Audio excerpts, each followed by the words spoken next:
Yeah, we could keep us up there. Yeah. I like it right there. That's cool. Then Get it on. that's on. Yeah, it's rock. All right, yeah, we good. All right.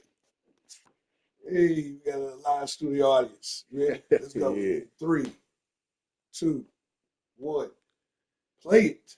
Yo, what's good, everybody? It's the It Ain't Pretty, It's Gritty podcast. I'm with Reggie Jr. Reggie 3. And we gonna talk about the Grizzlies. I would love to talk about the Grizzlies. I would love to have a game playing while we talking. Anyway, it's the It Ain't Pretty, It's Gritty podcast. I am Reggie Jr.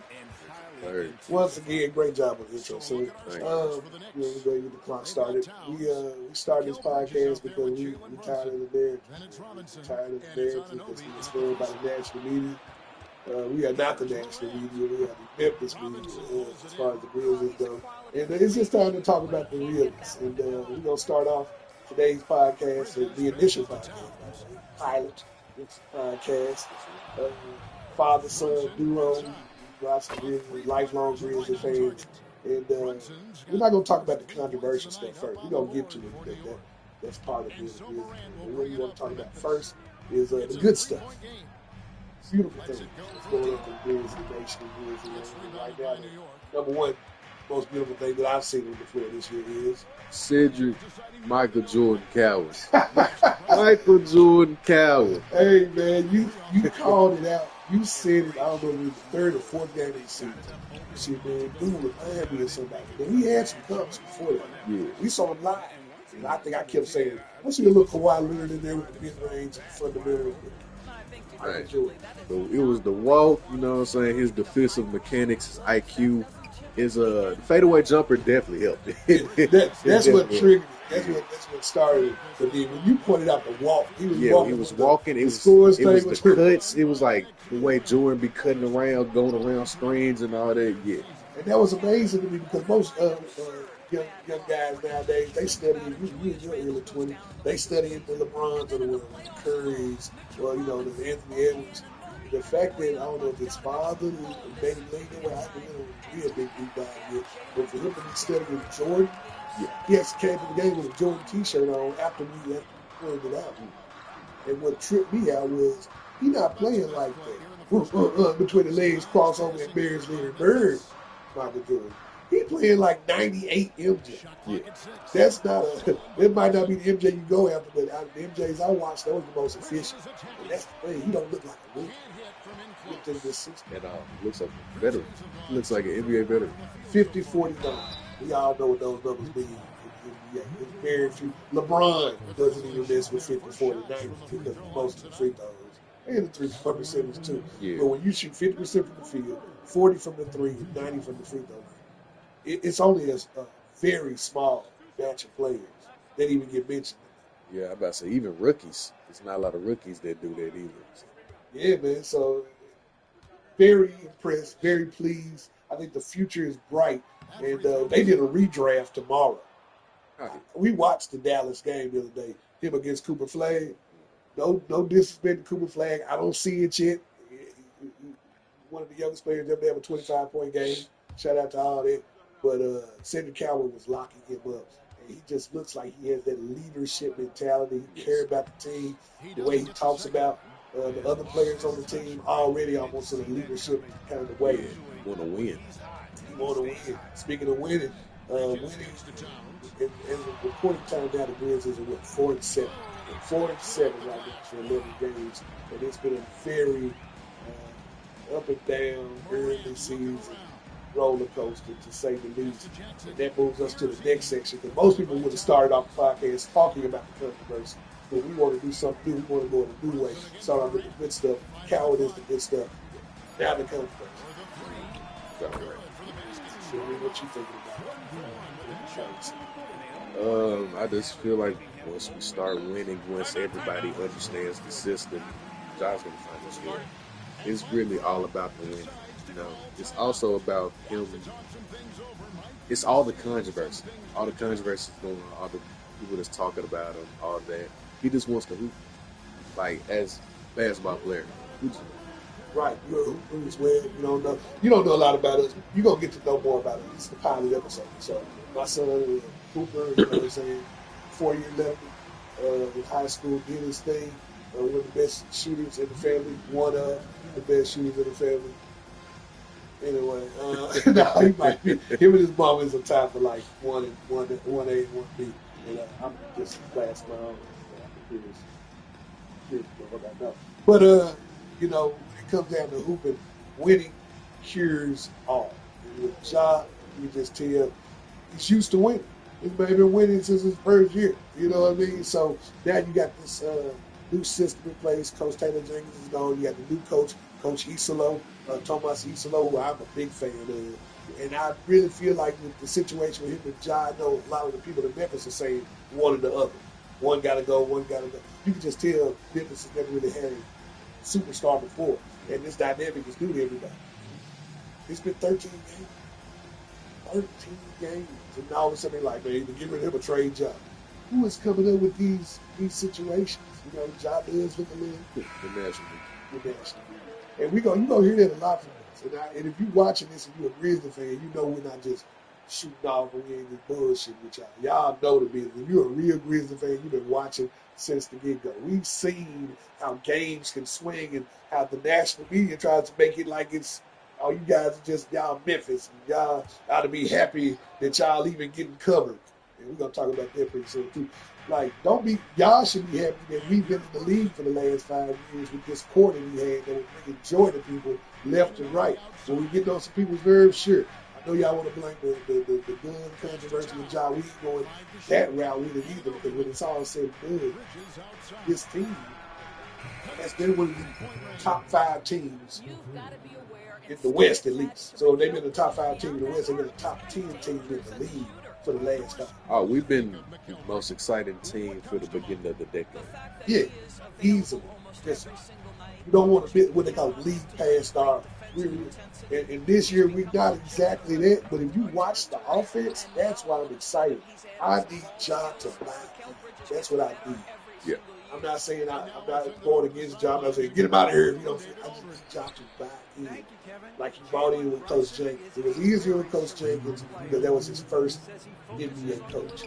This is his first time having a transition. That's all it is. That's all I'm saying. This is a 25, 26-year-old man becoming an adult, going into his 30s with his first transitional point in his career. His first, he was surrounded by family members, basketball.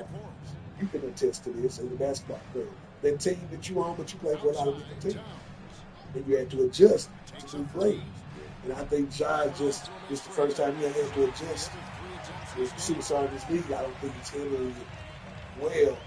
But I also think some outside forces are influencing. Yes, definitely. I feel like he's gonna be straight. He's gonna be straight. It's the beginning of the season. Once it gets to the middle of the season, I feel like around All-Star break, everything's gonna be fine. Especially when we have Edie back. I'm pretty sure Jaron, he's probably gonna be able to get to the offense. Right. Figure the offense out. Right. Get tied back. Scottie Pippen's supposed to be back in January. Yeah. So, I mean, so many rotational pieces out. And that's why I guess the national media thing is really messing with me, because it's like, y'all see this. It's right there. It's laid out on the table. There are like 3 to 4 rotational pieces out. Memphis has a lot of hustle. And that's not just me. That's not connection. That's not me shooting off. It's a lot of hustle players on the Grizzlies right now that should be down in the G League that are playing big rotational minutes. So 4-7. When is 4-7, not 4-7? When you got 2 All-Stars and a gaggle of rookies in G League. I think that 4-7 looks a little different, especially with one of the losses. 2 of them losses have been to really good NBA teams, defending NBA champions, and then I believe the Miami Heat are playing some really good basketball. Yeah, it's a really good basketball right now. So the 2 big losses were those. The other ones, they were in every ball game. You know, I'm not going to get into the officiating and the whole sports betting thing. We got more episodes to talk about that. We're just going to talk about the positives. Right now, the positives I'm seeing is that the Grizzlies have so many open shots on every possession. Yeah, but it's I not can't knocking them ignore down. that. They're not knocking them down, but capable shooters are there to knock it down. Yeah, That's when you bring in Ty Jerome. That's when you bring in Scottie Pippen Jr. Santi Aldama, who we don't bring up a lot, is actually having a career year yeah, right now. He's doing what he's supposed to do. Now everybody else got to do what they're supposed to do, including the stars, and that's why I feel like the system.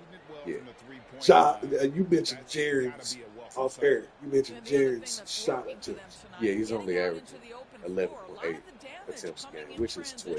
That's not That's not enough for your shots for your second. second to first option. I mean, John first, but Jaren, he 5 more shots have to come up again. He has to be at least at 17 shots a game. Yeah, And and I really feel like as far as the new system goes, he's gonna figure it out. He yeah, gotta figure it out because Ja is shooting 35% right now and is averaging 19 points a game, yeah. 19.2, 19.2 points a game. and he's only shooting 35%. Right. And how Also, many free throws is he getting? 5.9. Now, what's your thoughts on that? I know you feel strongly about that. Nah, there's no superstar. I don't think it's ever shot 5 free throws to 6 free throws. And haters will say that Ja ain't a superstar. Maybe that's why he ain't getting it. But for the people watching this, for the fans and the Grizzlies who watching this, we know the business. That guy goes to the hole so much, hits the ground so much. Those injuries accumulate over the years, and you're not even getting the benefit of foul calls from hitting the ground. So once again, maybe I'm a little empathetic to the situation, but I'm watching this guy who did it the way he been seeing stars do it every night that he plays against him, every day he watched in the league, and he's not getting reciprocation because he's a Grizzly. And anybody who's been watching the Grizzlies all these years know. Every time we get a free agent that comes into Memphis for the first time, what happens? They lose it. They lose it within the first week. It don't matter who it was. Mario Chalmers, remember Mario Chalmers coming here after the trade? And he looked around at the referees like, what's going on? Well, you've been playing with LeBron for 5 years. That's what's going on. It's a totally different game. Marcus Smart, another one. What's the prime example we use all the time? Like this guy, NBA Hall of Famer, future NBA Hall of Famer comes to the Grizzlies, and the look on Vince Carter's face after a couple of games of watching how the referees and the officials treated him as a Grizzly, let me know from that point on that. Plus, I was in the locker room interviewing some of the guys back when I was doing some sportscasting. Zebo off record definitely told me some things. Tony Allen off record definitely said some things.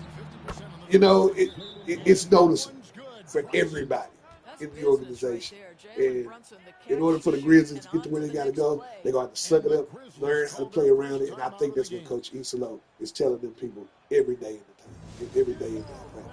Yeah, no, they said that Jared said he's probably the most blank coach he's ever dealt with. Okay. Like, am I using the word Blank? blank? What say you Blank? Is it blank? I don't think that's right at all. I was going to, shout out to the dad who's doing his best to try to come up for his son. I don't know what word you're talking about. Can I get a little context? Basically, what I'm trying to say is like strict. Like he's about business. He's Oh, gonna tell okay, you then. Okay, you're not taking no. Yeah, okay. I still don't know that word, but we're going to go with blanket. blamed it. That's what I'm trying to say. Blamed it? I don't even think that's a word. Blamed it. We're going to look it up. We're going to put it on the bottom of the screen. I do know one word because we running out of time for this. It ain't pretty as gritty segment of the podcast. We have a bigger podcast, Reggies and Recess, that we're bringing you a bunch of different podcasts. I love the Cubs. Y'all see Cubs stuff down here. You love the Grizzlies, but it ain't pretty. It's gritty Podcast. So to wrap this up, we was talking about words. We're gonna look it up. We're gonna figure this out. We're gonna have it on next episode. But it's a word I want to put on the screen right now. Maybe, I don't know. It's the pie. It might be on the next one. But it's the Who Slaw, You Slaw segment of the show where we wrap it up and we get to name somebody we think slaw. It's a positive podcast for the most part. But everything ain't positive because we Grizzly fans, we have to learn how to find the good. So right now, Who Slaw, You Slaw segment. Who is your slaw person of the day? Man, Luke, Lord, I stand. I didn't see that one coming. That's a new one. I can't stand him. Hey, and I know why you can't say it. Go ahead and tell them. Just so it ain't just no hater basis. So I will say, when Taylor Jenkins got fired, so did Luka Noir. He got fired as well. he got fired as well. I don't know what happened. He just stopped shooting threes. Like, he led the league in 3-point percentage, I think, in 3-point takes. Yeah. In January. Yeah. In January, then. I think Taylor Jenkins got fired in February. Stopped shooting. He stopped shooting He only for the took whole 1 3 a playoffs. game. The whole playoffs. Yeah. Like, I get being loyal to a coach, but man, the organization is who is paying you. Yeah. And I don't care. I'm a Grizzly fan. Fuck all that. You should have kept shooting the ball. I don't know what happened with Taylor Jenkins. That was politics. But you definitely should have kept playing. I'm glad you're in Atlanta now. And go down there and be with Trey Young and all them. You can do whatever you want. That is a good slaw pick. Who slaw? You slaw Luka Doncic. As far as mine goes, Kendrick Perkins. Forever, you are slaw. Who slaw? You slaw. I don't even have time. We running out of time for the second. I ain't even got time to talk about why you slaw or how you slaw in all the different ways. But for right now, it's saying one thing on the network that you work for and then saying something completely opposite when you get around real money. And that's the problem with you people. It's not the fact that you suck at basketball. Because you are right. You know what I'm saying? Your career was okay. You know, you definitely could have been a little bit better than what you put forth, but you accepted your role. And you accepted your role in broadcasting. And I think it's slaw what you're doing. Keep my team name out your mouth. Shout out to Out the Mud Podcast. With Zebo and Tony, they had you on there. You said some real things, but you also said a lot of fuck shit. And for that reason, so you are my slaw. Get some of that slaw. I'm Reggie Jr. I'm Reggie the III. It ain't pretty. It's gritty. Shout out to the Grizzlies. Damn, we lose. Oh, you got to look at